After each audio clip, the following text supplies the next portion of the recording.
Hello everyone, स्वागत है आप सभी को आपके प्यारा सा यूट्यूब चैनल कृतज्ञ क्लासेस पे। सो बच्चों, आज की इस क्लास में 10th क्लास हिंदी के हम लोग गद्यखंड के 4 नंबर चैप्टर को पढ़ेंगे। गद्यखंड का 4 नंबर चैप्टर है वह है नाखून क्यों बढ़ते हैं। तो इसका लेखक परिचय और लाइन बाय लाइन एक्सप्लेनेशन है जो कि करा दिया गया है। यदि आप उसे नहीं देखे होंगे तो आपको नीचे डिस्क्रिप्शन में वीडियो का लिंक मिल जाएगा, वहां से देख लीजिएगा। तो आज की इस क्लास में हम लोग इसके पाठ का प्रश्न उत्तर को करने वाले हैं। नाखून क्यों बढ़ते हैं, जो कि एक ललित निबंध है। तो इसका जितना भी पाठ का प्रश्न उत्तर बुक में दिया गया है उसे हम लोग यहाँ पे देखेंगे। तो चलिए शुरू करते हैं। आप सभी इसे अपने फ्रेंड्स के पास शेयर कर दीजिए। चलिए प्यारे बच्चों, आप सभी इसे शेयर कर दीजिए और क्लास में अंत तक बने रहिए। और जो भी स्टूडेंट्स चैनल पे पहली बार आए होंगे वो चैनल को सब्सक्राइब कर लेंगे और ऑल नोटिफिकेशन को सिलेक्ट कर लेंगे। चलिए स्टार्ट करते हैं। चलिए फर्स्ट क्वेश्चन देखिएगा। फर्स्ट क्वेश्चन है नाखून क्यों बढ़ते हैं। यह प्रश्न लेखक के सामने कैसे उपस्थित हुआ। सबसे पहले आप लोग पढ़े होंगे निबंध, तो उसमें आया है कि सबसे पहले यही प्रश्न उसमें फर्स्ट लाइन में ही उठकर आता है कि नाखून क्यों बढ़ता है। यह बात उनसे लेखक की जो कि पुत्री थी उन्होंने पूछी थी। तो देखिए, नाखून क्यों बढ़ते हैं यह प्रश्न लेखक के आगे उनकी लड़की के माध्यम से उपस्थित हुआ।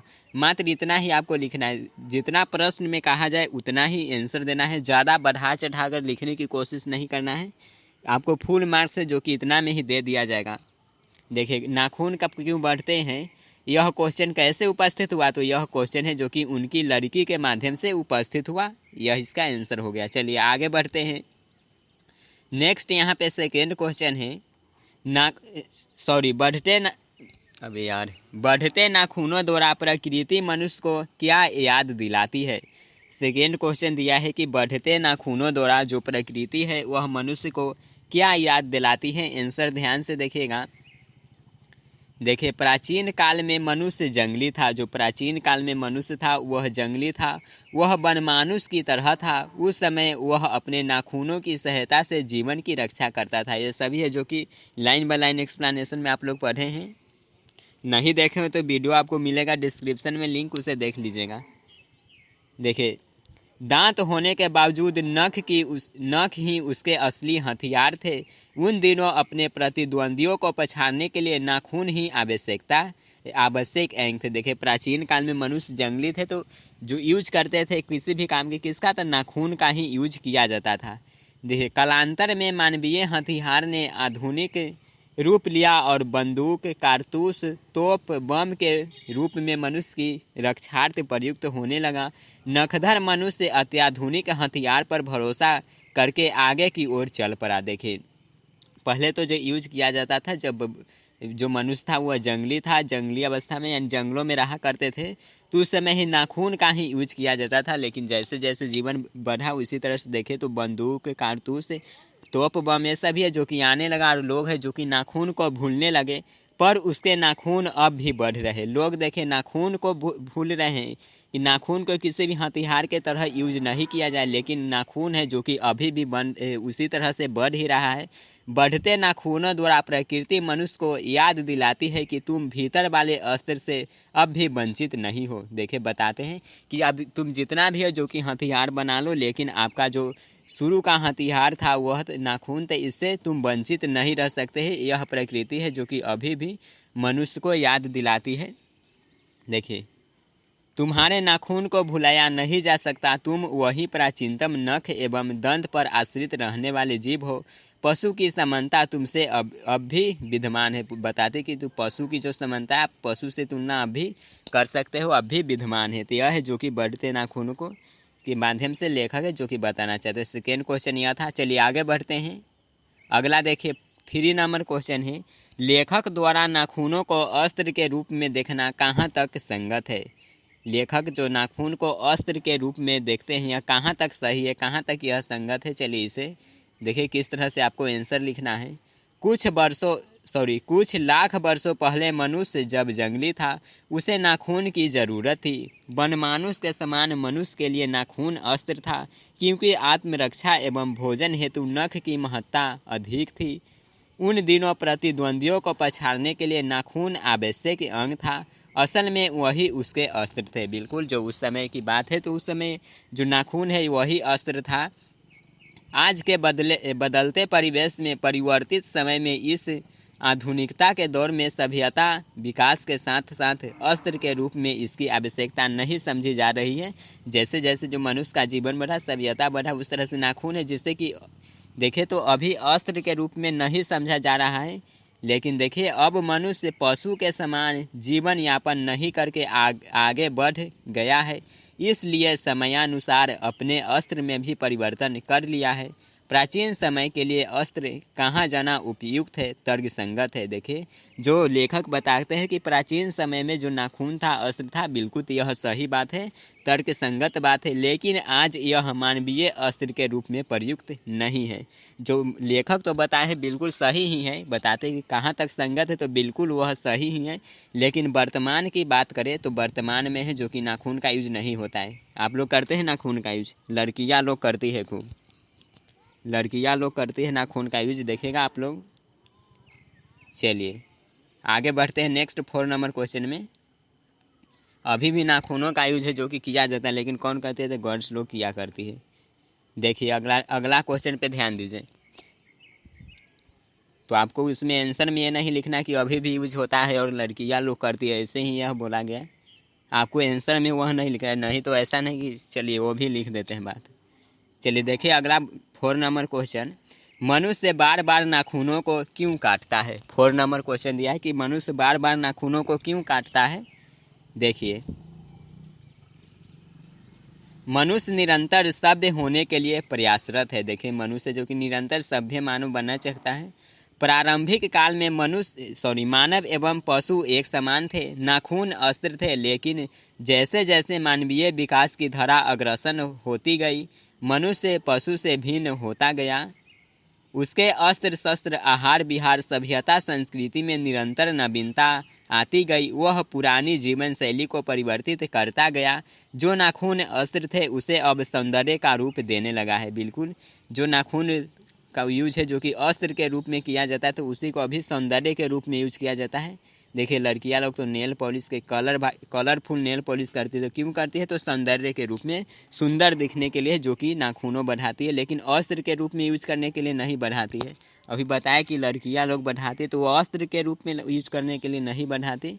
क्यों बढ़ाती तो अपनी सुंदरता को बढ़ाने के लिए। देखिए जो नाखून अस्त्र थे उसे अब सौंदर्य का रूप देने लगा। इसमें नयापन लाने, इसे संवारने एवं पशु से भिन्न दिखने हेतु नाखूनों को मनुष्य काट देता है। अब वह प्राचीनतम पशुत्व मानव को भूल जाना चाहता है, नाखून को सुंदर देखना चाहता है। देखिए यह था इसी कारण से जो कि मनुष्य है वह नाखूनों को काटता है। चलिए समझ गए आप सभी। चलिए बिल्कुल, तो अगला क्वेश्चन पे ध्यान दीजिए। नेक्स्ट 5 नंबर क्वेश्चन है, सुकुमार विनोदों के लिए नाखून को उपयोग में लाना मनुष्य ने कैसे शुरू किया। लेखक ने इस संबंध में क्या बताया है। देखिए कि लेखक क्या बताते हैं, ध्यान दीजिए। लेखक ने कहा है कि पशुत्व मानव भी धीरे धीरे विकसित हुआ, सभ्य बना, तब पशुता की पहचान को कायम रखने वाले नाखून को काटने की प्रवृत्ति पनपी। यही प्रवृत्ति कलात्मक रूप लेने लगी। वात्स्यायन के कामसूत्र से पता चलता है कि भारतवासियों में नाखूनों को जमकर संभालने की परिपाटी आज से 2000 वर्ष पहले विकसित हुई। देखिए आज से 2000 वर्ष पहले की बात करें तो उस समय जो कि नाखूनों को संभाल कर रखा जाता था और काटने के भी कला था, कोई त्रिकोण कोई त्रिभुजाकार, इस तरह से नाखूनों को काटा जाता था और उसे अस्त्र के रूप में जो कि प्रयोग किया जाता था। चलिए अगला क्वेश्चन को समझते हैं। यहाँ तक कोई डाउट नहीं आप लोगों को, बिल्कुल कोई डाउट नहीं होना चाहिए। तो चलिए आप सभी वीडियो को लाइक और शेयर कर दीजिए। और नेक्स्ट 6 नंबर क्वेश्चन देखिए, नख बढ़ाना और उन्हें काटना कैसे मनुष्य की सहजात वृत्तियाँ है, इनका क्या अभिप्राय है। जो नाखूनों को बढ़ाना और उन्हें काटना यह मनुष्य के क्या है तो सहजात वृत्तियाँ है, कैसे, चलिए इन्हें इसका जो अभिप्राय है क्या है ध्यान दीजिए। मानव शरीर में बहुत सी अनायास जन्य सहज वृत्तियाँ अंतर्निहित है। दीर्घकालीन आवश्यकता बनकर मानव शरीर में विद्यमान रही सहज वृत्तियाँ ऐसे गुण हैं जो अनायास ही अनजाने में अपने आप काम करती हैं। नाखून का बढ़ना उनमें से एक है। वास्तव में सहजात वृत्तियाँ अनजान स्मृतियों को कहा जाता है। ऑब्जेक्टिव में भी आपसे पूछा जाएगा कि सहजात वृत्तियाँ किसे कहते हैं, तो ऑप्शन में रहेगा अनजान स्मृतियों को। आपको याद रखना है, इसी को आपको टिक करना है। देखिए, नख बढ़ाने की सहजात वृत्ति मनुष्य में निहित पशुत्व का प्रमाण है। उन्हें काटने की जो प्रवृत्ति है वह मनुष्यता की निशानी है। मनुष्य के भीतर पशुत्व है, लेकिन वह उसे बढ़ाना नहीं चाहता। बताते हैं कि मनुष्य के अंदर जो कि पशुत्व है, पशु का लक्षण है, लेकिन वह अब है जो कि उसे बतलाना नहीं चाहते हैं। मानव पशुता को छोड़ चुका है, क्योंकि पशु बनकर वह आगे नहीं बढ़ सकता। इसलिए पशुता की पहचान नाखून को मनुष्य काट देता है। जो नाखून है वह पशुता की पहचान है, और नाखून को है जो कि मनुष्य अब पशुता के रूप में नहीं रहना चाहते, तो इसीलिए कारण से है जो कि नाखून को काट देते हैं। आप सभी समझ गए? चलिए, कोई डाउट नहीं है, तो बढ़ते हैं आगे। नेक्स्ट 7 नंबर क्वेश्चन देखिए। लेखक क्यों पूछता है कि मनुष्य किस ओर बढ़ रहा है, पशुता की ओर या मनुष्यता की ओर? स्पष्ट कीजिए। देखिए, इसका भी वही उत्तर होगा कि मनुष्य जो कि पशुता को छोड़ करके मनुष्यता की ओर बढ़ रहा है, क्योंकि वह नाखूनों को है जो कि अब बढ़ाना नहीं चाहता है, पशुता की निशानी को हटा रहा है। यही आंसर होगा। देखिए, लेखक के हृदय में अंतर्द्वंद की भावना उभर रही है कि मनुष्य इस समय पशुता की ओर या मनुष्यता की ओर बढ़ रहा है। वह इस प्रश्न को हल नहीं कर पाता है, अतः इसी जिज्ञासा को शांत करने के लिए स्पष्ट रूप से इसे प्रश्न के रूप में लोगों के सामने रखता है। मनुष्य पशुता की ओर या मनुष्यता की ओर बढ़ रहा है। सबसे पहले तो लेखक इस प्रश्न को रखते हैं, और देखिए, इस विचारात्मक प्रश्न पर अध्ययन करने से पता चलता है कि मनुष्य पशुता की ओर बढ़ रहा है। मनुष्य में बंदूक, पिस्तौल, बम से लेकर नए नए महाविनाश के अस्त्र शस्त्रों को रखने की प्रवृत्ति जो बढ़ रही है, वह स्पष्ट रूप से पशुता की निशानी है। अबे यार, पशुता की ओर बढ़ रहा है। पशु प्रवृत्ति वाले ही इस प्रकार के अस्त्रों के होड़ में आगे बढ़ते हैं। देखिए, लेखक बताते हैं कि मनुष्य है जो कि पशुता की ओर ही बढ़ रहा है, तो आपको यह ध्यान रखना है। चलिए, आगे बढ़ते हैं। कोई डाउट नहीं, आप सभी वीडियो को एक बार फिर से देख लीजिएगा और समझते हैं नेक्स्ट क्वेश्चन को। नेक्स्ट 8 नंबर क्वेश्चन देखिए। देश की आज़ादी के लिए प्रयुक्त किन शब्दों की अर्थ मीमांसा लेखक करता है, और लेखक के निष्कर्ष क्या है? देखिए, ध्यान दीजिएगा। देश की आज़ादी के लिए प्रयुक्त इंडिपेंडेंस शब्दों की अर्थ मीमांसा लेखक करते हैं। इंडिपेंडेंस का अर्थ है अधीनता या किसी की अधीनता का अभाव, पर स्वाधीनता शब्द का अर्थ है अपने ही अधीन रहना। अंग्रेजी में कहना हो तो इसे सेल्फ डिपेंडेंस कह सकते हैं। देखिए, इंडिपेंडेंस है, इसका मतलब तो होता है कि अनअधीनता, मतलब कि दूसरे के अधीन नहीं, लेकिन यही स्वाधीनता की बात करें मतलब खुद के अधीन है, तो इसे सेल्फ डिपेंडेंस बोलेंगे। देखिए, लेखक का निष्कर्ष स्वनिर्धारित आत्मबंधन का फल है, जो उसे चरितार्थता की ओर ले जाती है। मनुष्य की चरितार्थता प्रेम में है, त्याग में है, अपने को सबके मंगल के निशेष भाव से दे देने में है। चलिए, कोई डाउट नहीं है, तो नेक्स्ट क्वेश्चन है 9 नंबर। लेखक ने किस प्रसंग में कहा है कि बंदरियां मनुष्य का आदर्श नहीं बन सकती? लेखक का अभिप्राय स्पष्ट करें। इसका PDF है जो कि आपको टेलीग्राम चैनल पे दे दिया जाएगा। देखिए, प्रसंग है वह है कि मैं ऐसा तो नहीं मानता कि जो लोग हमारा पुराना है, जो कुछ हमारा विशेष है, उससे हम चिपटे ही रहे। पुरानों का मोह सब समय वांछनीय ही नहीं होता। मेरे बच्चे की गोद में दबाए रखने वाले बंदरियां मनुष्य का आदर्श नहीं बन सकती। लेखक महोदय का अभिप्राय है कि सब पुराने अच्छे नहीं होते, सब नए खराब ही नहीं होते। भले लोग दोनों का जांच कर लेते हैं, जो हितकर होता है उसे ग्रहण करते हैं। बताते हैं लेखक कि सब नया है जो कि अच्छा ही नहीं होता, लेकिन सब पुरान है वो खराब भी नहीं होता है। चलिए, अगला क्वेश्चन पे ध्यान दीजिए। नेक्स्ट 10 नंबर क्वेश्चन है, स्वाधीनता शब्द की सार्थकता लेखक क्या बताता है? देखिए, स्वाधीनता शब्द का अर्थ है अपने ही अधीन रहना, जिसमें स्व का बंधन अवश्य है। यह क्या संयोग बात है, हमारी समूची परंपरा ही अनजाने में हमारी भाषा के द्वारा प्रकट होती रही है। समस्त वर्णों और समस्त जातियों का एक समान आदर्श भी है। स्वाधीनता का मतलब जो कि समस्त जाति है, समस्त मानव है, इसका आदर्श है। देखिए आगे बढ़ते हैं। नेक्स्ट 11 नंबर क्वेश्चन, निबंध में लेखक ने किस बूढ़े का जिक्र किया है? लेखक की दृष्टि में बूढ़े के कथनों की सार्थकता क्या है? ध्यान दीजिए किस बूढ़े का लेखक ने यहाँ पे यूज किए हैं। लेखक महोदय ने एक ऐसे बूढ़े का जिक्र किया है जो अपनी पूरी जिंदगी का अनुभव कुछ शब्दों में व्यक्त कर मनुष्य का सावधान करता है, जो मनुष्य को है सावधान करता है, जो इस प्रकार है। बाहर नहीं भीतर की ओर देखो, हिंसा को मन से दूर करो, मिथ्या को हटाओ, क्रोध और द्वेष को दूर करो, लोग के लिए कष्ट सहो, आराम की बात मत सोचो, प्रेम की बात सोचो, आत्मतोषण की बात सोचो, काम करने की बात सोचो। लेखक की दृष्टि में कथन पूर्णतः सार्थक है, और इसी कथन को है जो कि लेखक ने बूढ़े के रूप में यूज किए हैं। चलिए इतना आपको लिख देना है। अगला क्वेश्चन देखिए 12 नंबर है, मनुष्य की पूंछ की तरह उसके नाखून भी एक दिन झड़ जाएंगे। प्राणी शास्त्रियों के इस अनुमान से लेखक के मन में कैसी आशा जगती है? देखिए अनुमान किया जाता है कि जो जिस तरह से मनुष्य का पहले पूंछ हुआ करता था वह झड़ गया, इसी तरह से नाखून भी है जो कि झड़ जाएगा। इस पर लेखक अपना क्या वक्तव्य बताते हैं? लेखक क्या बताते हैं देखिए, यहाँ पे होगा प्राणी शास्त्रियों का ऐसा अनुमान है कि एक दिन मनुष्य की पूंछ की तरह उसके नाखून भी झड़ जाएंगे। इस तथ्य के आधार पर ही लेखक के मन में यह आशा जागती है कि भविष्य में मनुष्य के नाखूनों को बढ़ना बंद हो जाएगा और मनुष्य का आवश्यक अंग उसी पर यहाँ पे अनावश्यक होगा, अनावश्यक अंग उसी प्रकार झड़ जाएगा जिस प्रकार उसकी पूंछ झड़ गई है। अर्थात मनुष्य पशुता को पूर्णतः त्याग कर पूर्ण रूपेण मानवता को प्राप्त कर लेगा। चलिए समझ गए आप सभी, इसमें कोई डाउट नहीं है। कोई भी क्वेश्चन में आपको डाउट होगा तो कमेंट सेक्शन में ज़रूर पूछिएगा। अगला देखिए 13 नंबर क्वेश्चन, सफलता और चरितार्थकता शब्दों में लेखक अर्थ की भिन्नता किस प्रकार प्रतिपादित करता है?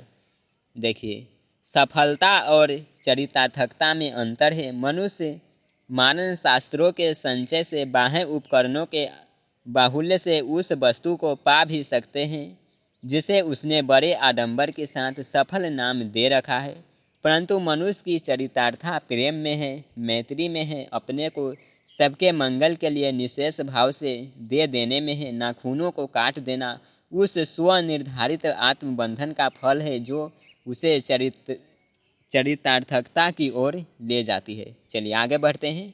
नेक्स्ट व्याख्या करने के लिए कहा गया है, देखिए काट दीजिए वे चुपचाप दंड स्वीकार कर लेंगे, पर निर्लज अपराधी की भांति फिर छूटते ही सेंध पर हाजिर। इस पंक्ति के माध्यम से लेखक क्या बतलाना चाहते हैं इसे ही देखिए व्याख्या करने के लिए कहा गया। यह क्वेश्चन आपको 5 नंबर वाला में पूछा जाएगा। यहाँ पे देखिए प्रस्तुत पंक्तियाँ हमारी पाठ्य पुस्तक के नाखून क्यों बढ़ते हैं शीर्षक से ली गई है। इसका संदर्भ है जब लेखक की बिटिया नाखून बढ़ने का सवाल पूछती है तब लेखक इस पर चिंतन मनन करने लगता है। इस छोटे से सवाल के बीच यह पंक्ति भी विद्यमान है जो लेखक के चिंतन से उभरकर आई है। देखिए लेखक का मानना है कि नाखून ठीक वैसे ही बढ़ते हैं जैसे कोई अपराधी निर्लज भाव से दंड स्वीकार के समय मौन तो लगा जाते हैं, लेकिन पुनः अपनी आदत या व्यसन को शुरू कर देते हैं और अपराध चोरी करने लगते हैं। यह नाखून भी ठीक उसी अपराधी की तरह है, यह धीरे धीरे बढ़ता है, काट दिए जाने पर पुनः बेहया की तरह बढ़ता है। बता दो अरे नाखून बढ़ता है, काट दो इसको, लेकिन फिर यह बढ़े एकदम बेहया है। क्या एकदम बेहया, बात का कोई इस पर असर ही नहीं पड़ता है, काट देते हैं फिर भी बढ़ता है। इसी बात को है जो कि लेखक ने प्रकट किए हैं। अपराधी की भी ठीक वैसी ही प्रकृति प्रवृत्ति है। लेखक ने मनुष्य की पाशविक प्रवृत्ति की ओर ध्यान आकृष्ट किया है। वह बार बार सुधरने सुकर्म करने की कस्में खाता है, वादा करता है, किंतु थोड़े देर के बाद पुनः वही कर्म दोहराने लगता है। कहने का मूल भाव यह है कि वह विध्वंसक प्रकृति की ओर सहज अग्रसर होता है, जबकि वह निर्णयात्मक कार्यों में अपनी ऊर्जा और मेधा को लगाता है।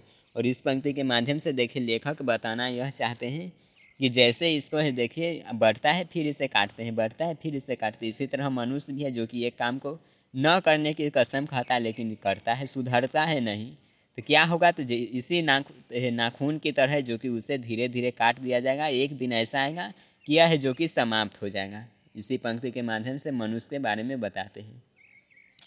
तो चलिए अगला क्वेश्चन देखते हैं। यह भी व्याख्या करने के लिए है, मैं मनुष्य के नाखून की ओर देखता हूँ तो कभी कभी निराश हो जाता हूँ। इस पंक्ति के माध्यम से देखिए लेखक क्या बताते हैं।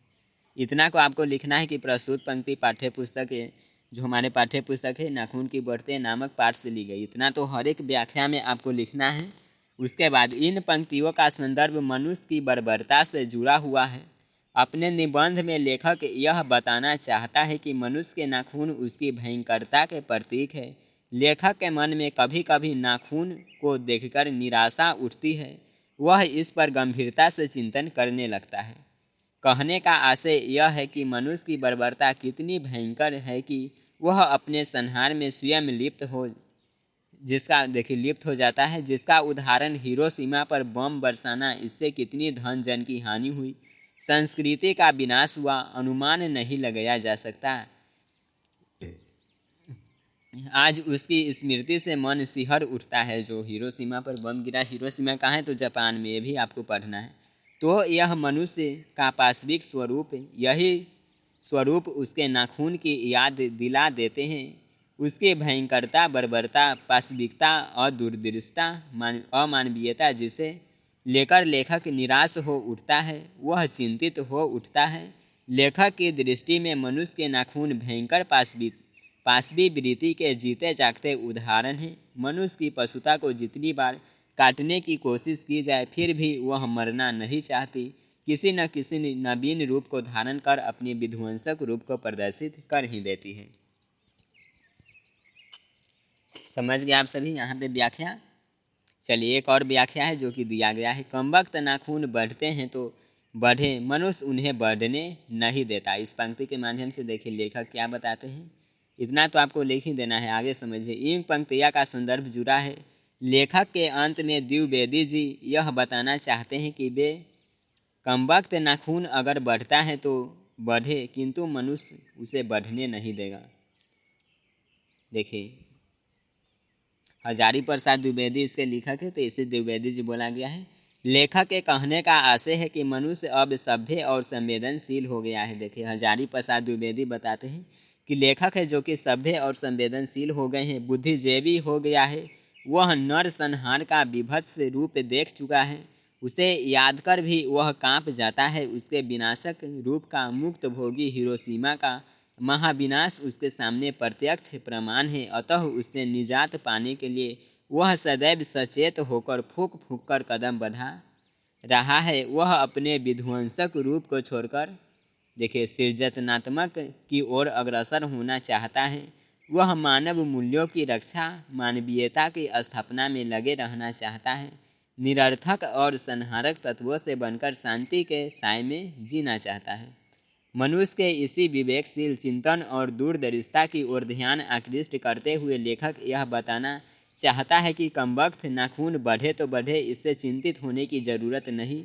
अब मनुष्य सजग और सचेत है, वह उसे बढ़ने नहीं देगा, उसे काटकर नष्ट कर देगा। कहने का भाव यह है कि क्रूरतम विध्वंसक रूप को त्याग देगा। चलिए यहाँ तक कोई डाउट नहीं है तो वीडियो का आप सभी लाइक कर दीजिए और कमेंट सेक्शन में कोई भी डाउट है तो ज़रूर पूछिएगा। और 2 क्वेश्चन और बचा है, अंत तक आप सभी देख लीजिए। देखिए लेखक की दृष्टि में हमारी संस्कृति की बड़ी भारी विशेषता क्या है, स्पष्ट कीजिए। देखिए ध्यान दीजिए, लेखक की दृष्टि में हमारी संस्कृति की बड़ी भारी विशेषता अपने आप पर अपने आप को द्वारा लगाया हुआ बंधन है। भारतीय चित्त जो आज की अधीनता के रूप में न सोचकर स्वाधीनता के रूप में सोचता है, यह भारतीय संस्कृति की विशेषता का ही फल है। यह विशेषता हमारे दीर्घकालीन संस्कारों से आई है, इसलिए स्व के बंधन को आसानी से छोड़ा नहीं जा सकता। तो लेखक है जो कि संस्कृति के बारे में यह बात बतलाते हैं। और नेक्स्ट यहाँ पे लास्ट क्वेश्चन है, मैं मनुष्य के नाखून की ओर देखता हूँ तो कभी कभी निराश हो जाता हूँ, स्पष्ट कीजिए। देखिए अब यार इसे तो किए ही। चलिए, जो आप लोग यहाँ पे व्याख्या देखे हैं इसी को यहाँ पे क्वेश्चन के रूप में भी दिया गया है, ध्यान दीजिए। प्रस्तुत पंक्ति हमारे पाठ्य पुस्तक के हिंदी साहित्य के ललित निबंध नाखून क्यों बढ़ते हैं शीर्षक से उद्धृत है। इस अंश में प्रख्यात निबंधकार, यहाँ पे निबंधकार हजारी प्रसाद द्विवेदी बार बार काटे जाने पर भी बढ़ जाने वाले नाखूनों के बहाने अत्यंत सहज शैली में सभ्यता और संस्कृति की विकास गाथा उद्घाटित करते हैं। साथ ही नाखून बढ़ने की उसकी भयंकर पार्श्विक वृत्ति के जीवंत प्रतीक का भी वर्णन करते हैं। देखिए, प्रस्तुत व्याख्यान अंश, अभी यार व्याख्या के रूप में ही यहाँ पे दे गया है। फिर यहाँ पर आपको देख लीजिए, ऐसे PDF में आप सभी इसे देख लीजिएगा। कभी कभी निराश हो जाते हैं कि इस विकासवादी युग में भी मनुष्य को बर्बरता नहीं घटी है, वह तो बढ़ती ही जा रही है। हिरोशिमा जैसा हत्याकांड पाशविक प्रवृत्ति का महानतम उदाहरण है। साथ ही लेखक की उदासीनता इस पर है कि मनुष्य की पशुता को जितनी बार काट दो वह मरना नहीं जानती। यह था जो कि इस पाठ का प्रश्न था। प्रश्न उत्तर आप सभी देख लिए। इस पाठ का 16 प्रश्न जो कि आपके बुक में दिया गया था, तो इसे अंत कर लिए हैं। कोई भी क्वेश्चन में आपको डाउट है, आपको इसमें क्वेश्चन का जो आंसर लिखा गया है इसमें लैंग्वेज में आपको डाउट है, तो आप लोग बता सकते हैं। इसे और सिंपल करके आप लोगों के बताने का है जो कि कोशिश किया जाएगा। इस देखिए, इसका क्वेश्चन आंसर आप लोग देखें, इसमें लैंग्वेज है जो कि थोड़ा हार्ड आप लोगों को लगा होगा, तो बताइएगा कि आप लोग समझ गए या इस लैंग्वेज है जो कि यहाँ पे कुछ कुछ हार्ड शब्द आया है तो इसमें आपको दिक्कत भी हो रहा है। तो नेक्स्ट क्लास से इसको और भी है जो कि दम अपनी भाषा में करके लिखेंगे आंसर को, जिससे आप लोगों को दिक्कत नहीं होगा। कमेंट सेक्शन में ज़रूर बताइए, और आपको यह वीडियो कैसा लगा ज़रूर बताइए, लाइक और शेयर कर दीजिए। मिलते हैं नेक्स्ट क्लास में। Bye everyone.